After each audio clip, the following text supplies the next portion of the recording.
Graduate school, I joined Pfizer. Pfizer was terrific, had a very good pipeline of new products. For one reason or another, and the pipelines have dried up. Whether we've exhausted all or gotten all the low-hanging fruits, or whether we're not using the right approach, but we're doing things that we wouldn't dream of doing. High-throughput screening, combinatorial chemistry, all these great things, and we still can't find new drugs. So the pharmaceutical research, large pharmaceutical companies research, has not been very productive. Biotech, on the other hand, has been very productive.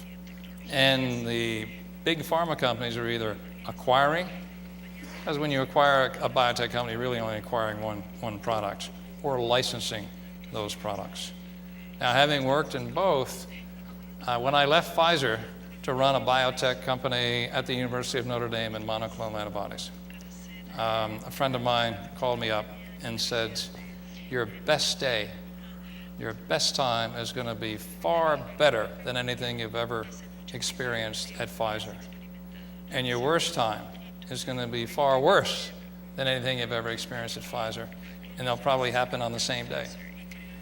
So things happen very quickly in biotech. It's like you're mortgaging your house. You have to work hard to make it happen. There isn't that same incentive in the big companies. That may be one element. As somebody said, joining a biotech company is like running around outside naked in the snow. You got to run real fast to stay warm. And that's true. So it's an exciting place, but it takes a certain person to do that. A lot of people don't want that risk. They don't want to run the risk of failing. And a lot of people just love it. You know, if they can see intellectually that this has got a high probability of success, I want to be in on it. And that was like the opportunity with blood screening.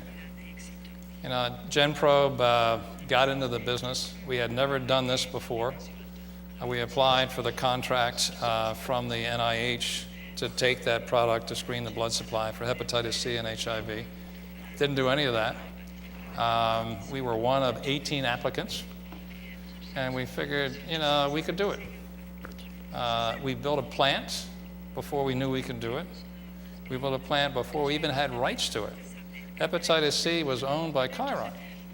So I approached Chiron to give us a license. I said, they're not going to license you. If we get a license, it's going to be to Abbott or Roche.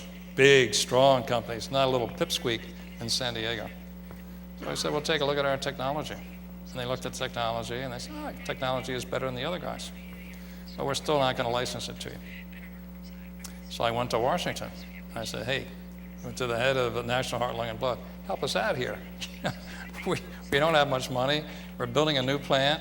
We're spending all this, more than what you're giving us, to develop the product, and we can't get access to it. And he said, I appreciate what you're doing. Good luck to you. It wouldn't help us. So we finally did a collaboration with Chiron and shared it. And it's been a big success, huge success. But you got to take those chances. You got to have the stomach for it. And it's not everybody's cup of tea or glass of tequila. Ok, pues un fuerte aplauso. Muchísimas gracias. Thank you very much, Mr. Nordhoff. Thank you very much. It was very interesting. Thank you very much. Y gracias a toda la gente que acudió. Queremos decirles que no se vayan, por favor. Únicamente son 5 minutos. Pueden salir, estirarse, a beber algo. Regresen porque fíjense que tenemos una conferencia. La siguiente es con la doctora Julie Schimmer y precisamente va a hablar acerca de los cuidados de la salud con conciencia ambiental. Entonces, bueno, pues esperamos les haya gustado esta conferencia magistral y vayan un ratito afuera y regresen unos 5 minutitos. Aquí los esperamos con más conferencias. Un fuerte aplauso, que se escuche el aplauso para el señor Nordhoff. Thank you very much for everything, Mr. Nordhoff. Regresamos.